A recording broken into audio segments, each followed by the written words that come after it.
আজকে আমি রান্না করব রুমে মাংস, পোলট্রির মাংস নিয়ে এসেছি আমরা, চিকেন, যেটা আলু কেটে নিয়েছি, চিকেন কাটা হয়ে গেছে, এখানে ধোবো। কড়াই দেখতে পাচ্ছ জ্বলছে, এখনই দেখতে থাকো, সঙ্গে থাকো। আমি তেল দিয়ে দিয়েছি কড়াইতে। প্রথমে আলুগুলো ভেজে নেব সুন্দরভাবে। আলুগুলো ছাড়ছি, আলুগুলো সুন্দরভাবে ভেজে নেব। সঙ্গে থাকবেন বন্ধুরা।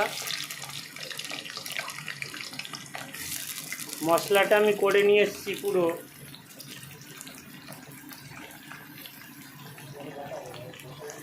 এই প্যাকেটে মশলা করে নিয়ে এসেছি বন্ধুরা। মশলায় দিয়েছি আদা, রসুন, পেঁয়াজ, শুকনো লঙ্কা, কাঁচা লঙ্কা, জিরে, টমাটো, এই দিয়ে মিক্সচার করে নিয়েছি। আর মাংসটা ধোবো এখন। আলুটা ভাজা হচ্ছে, সঙ্গে থাকবেন, পুরো ভিডিওটা দেখবেন, কাটবেন না। মাংস রান্না করছি, যদি ভালো লাগে সবাই বলবেন কমেন্টে। মাংসগুলো আমি সুন্দরভাবে 4 বার ধুলাম, আপনারা যে কয়বার ধোবেন ধুয়ে নেবেন সুন্দরভাবে। মাংসর পিছের সাইজগুলো দেখুন।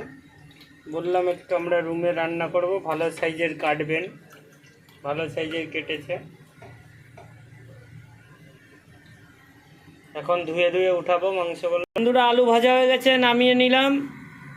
এখন আমি মশলা ফ্রাই করব, মাংস দেব, সোমবারে দেব, দেখতে থাকো বন্ধুরা। সোমবারে দিচ্ছি তেজপাতা, শুকনো লঙ্কা, এর সঙ্গে জিরে, পেঁয়াজটা দিয়েছি ফোড়নে,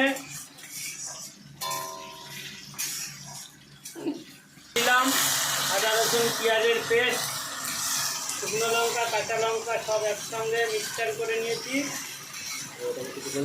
এবার এটাকে কিছুক্ষণ ফ্রাই করে নেব।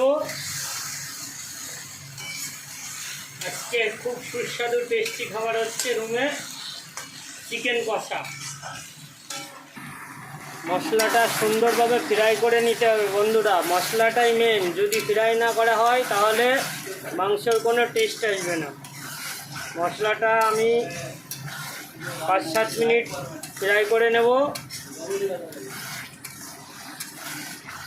আমার বন্ধুরা বলছে রুমের ভালো করে রান্না না হলে লাইক দেবে না। আপনারা সত্যি সুন্দর করে রান্না করছি যেহেতু লাইক কমেন্ট করবেন প্রত্যেকে। বন্ধুরা, মশলাটা ফ্রাই হয়ে গেছে, এখন আমি চিকেনগুলো দিয়ে দেব।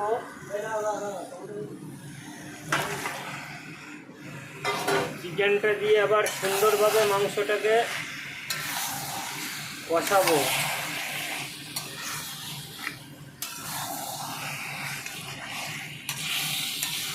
এক হাতে ক্যামেরা ধরে এক হাতে ভিডিও করে রান্না খুবই কষ্টকর ব্যাপার। এখন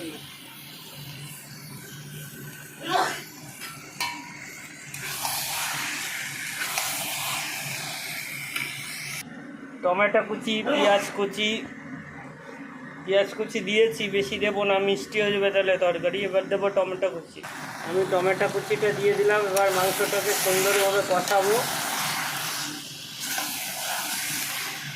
মাংসটা 5-10 মিনিট না কষালে কোনো টেস্ট হবে না। যেহেতু চিকেন কষা, আমরা কষা কষা করবো, সুন্দরভাবে কষাবো মাংসটাকে। আলুগুলো এখনই আমি ঢেলে দেবো, নাহলে গলতে সমস্যা হবে, আলুগুলো বয়েল হতে সমস্যা হবে। এই জন্য আলুগুলো এখনই ঢেলে দিয়ে একসঙ্গে কষাবো মাংসের সঙ্গে। ওয়াও, কি সুন্দর কালার বন্ধুরা। এখনও আমি হলুদ দিইনি, লবণ দিইনি, এখনও হলুদ লবণ বাকি আছে। হলুদ লবণ দেব পরিমাণ মতো আমি হলুদ লবণ দিয়ে দিয়েছি। এবং এটাকে এখন আবার ফিরে ফ্রাই করব। চিকেনটাকে এইভাবে 10 থেকে 15 মিনিট আপনারা কষিয়ে নেবেন, অর্থাৎ ফ্রাই করে নেবেন চিকেনটাকে। মাংসটা কষানো হয়ে গেছে বলে আমি এখনই এইমাত্র জল দিয়ে দিলাম মাংসটায় পরিমাণ মতো। এক হাতে ধরে ভিডিও করা সম্ভব হচ্ছে না, এই জন্য মাংসটায় আপনারা পরিমাণ মতো জল দিয়ে দেবেন ভাজা হয়ে গেলে।